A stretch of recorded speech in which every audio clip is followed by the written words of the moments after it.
വീണ്ടും ഒരുപാട് ദൂരം തുഴഞ്ഞ് മുന്നോട്ട് വരുമ്പോൾ കുറേ ആളുകളൊക്കെ ഇവിടെ വെള്ളത്തിൽ പണിയെടുക്കുന്ന കാഴ്ച കാണാനുണ്ട് കേട്ടോ. ഇവിടുത്തെ കൃഷിക്കാരാണെന്ന് തോന്നുന്നു.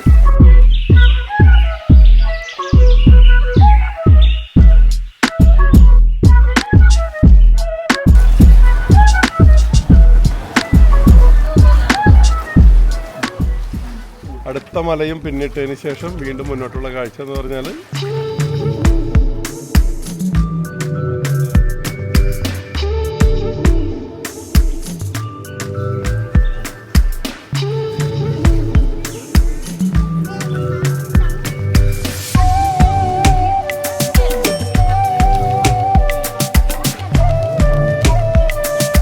ദൈവത്തിന്റെ വികൃതികൾ എന്ന് പറഞ്ഞാൽ ഇതാണ് അല്ലേ?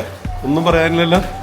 എന്താണ് വികൃതി എന്നുള്ളത്? ഇത് ഇങ്ങനെ മുന്നോട്ട് പോയിക്കൊണ്ടിരിക്കുന്നത് നമുക്ക് വികൃതി കുറച്ച് കാണാൻ സാധിക്കും.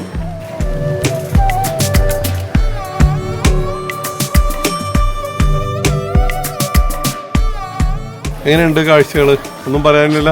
അതാണ് കേരളത്തിൽ കാണുന്ന എല്ലാ സംഭവങ്ങളും ഇവിടെ ഉണ്ട്. കേരളത്തിൻ്റെ ക്ലൈമറ്റിനോടും ഭൂപ്രകൃതിയോടൊക്കെ ചേർന്ന് നിൽക്കുന്നത്. പക്ഷേ ലൈം സ്റ്റോൺ മാത്രം കേരളത്തിലേതല്ല.